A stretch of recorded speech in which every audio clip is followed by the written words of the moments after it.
contestant Keith.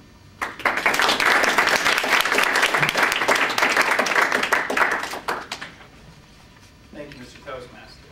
Fellow Toastmasters and all of our honored guests. In the fall of 2006, I found myself in the backseat of a car in downtown Copenhagen. The driver was Jesper Grønbæk, Chief Superintendent of the Danish National Police Force, a man who was second in command at NATO operations in Kosovo and was in charge of security for the entirety of Denmark. As we came up to an intersection, the car in front of us blatantly ran a red light, and Jesper sighed and shook his head. "Where's the police? They are never here when you need them." Jesper and his wife Anne were two of the finest people that I met during 6 months of travel. And while I only spent a few days with them, during that time they really managed to teach me something important about life. Jesper was the uncle of my friend Michelle. Michelle and I had been traveling separately in Europe that year and met up together later in the fall to visit Denmark. Jesper and Anne made time to take us all over Copenhagen, showed us the sights, paid for everything, and then ended the night with Tivoli Gardens. Tivoli is this gorgeous little amusement park in downtown Copenhagen that was built in 1843. It has merry-go-rounds, roller coasters, puppet shows, and this incredible ambiance, especially at night. Michelle, who had just spent a year studying in Austria, was gushing about how perfect everything was. And I said, yeah, it's kind of like Denmark's version of Disneyland. Michelle didn't like that. Of course Tivoli is better than Disneyland. It's European, and European things are better.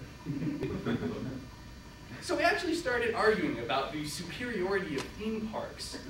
And it would have gone on longer, but fortunately Anne was standing right next to us.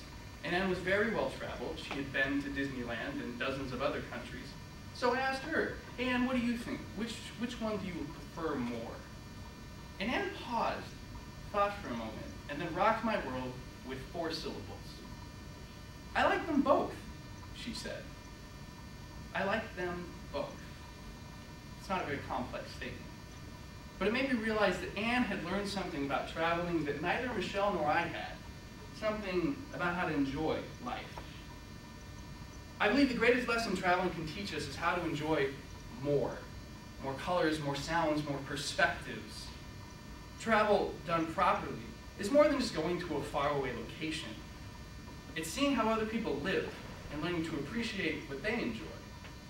And whether it's drinking wine with the French, or dancing salsa with Cubans, or strapping on a snowboard at the top of a 500-foot tall sand dune with a bunch of Namibians and trying to make it to the bottom without killing yourself. The best part of traveling really is spending time with the locals and seeing what makes them tick.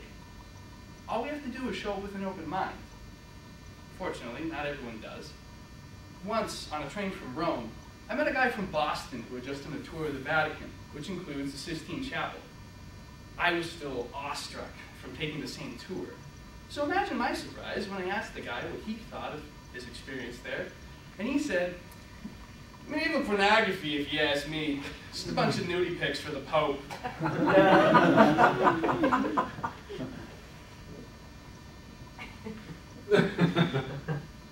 The worst thing we can do, though, worse than confusing Hugh Hefner with Michelangelo, is when we make travel about us and not the country that we're in. When we turn it into a competition instead of an adventure. Take the guy from Boston, for example. It's not just that he didn't enjoy Michelangelo's work, it's that he probably didn't even want to, didn't intend to experience something new. And that can happen to all of us when we confuse our definition of what's good with, is it familiar? Do I know this? Is it like home? And we all do that sometimes, don't we? We're biased towards our hometown sports team, our favorite food, our favorite film. When we argue about why those things are better, I think it's because we're secretly afraid that if someone loves something different than what we love, what they're really saying is that our stuff, our hobbies, our sports teams, are inferior, a little subpar. And so when we argue about why what we love is better than what they love, it's really because we're insecure, not because it matters. because the things that we love are an extension of ourselves, and we want to feel like they're good. It's amazing, though, how easy it is to confuse good with better. Last year, in the United States, 72% of us said that our country is the best in the world. And when you're traveling, people have this argument about country superiority all the time. Unfortunately, though, only 28% of Americans said that other countries like us. And I can't help but thinking that maybe those two numbers are related somehow. But what does better even mean, really? Are you talking about better military, better GDP, better social services?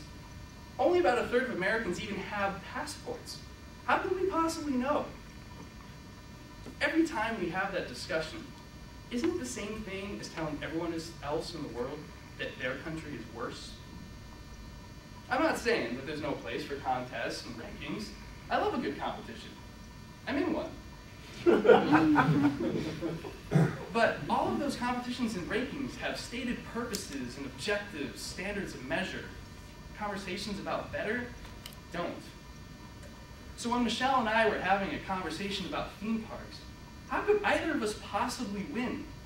We both left a little confused and angry because we were arguing about our egos, not about anything that mattered. Anne was the one who got it. While we were bickering, she was enjoying a beautiful evening. She won. This disease of better, that can get at any area of our life.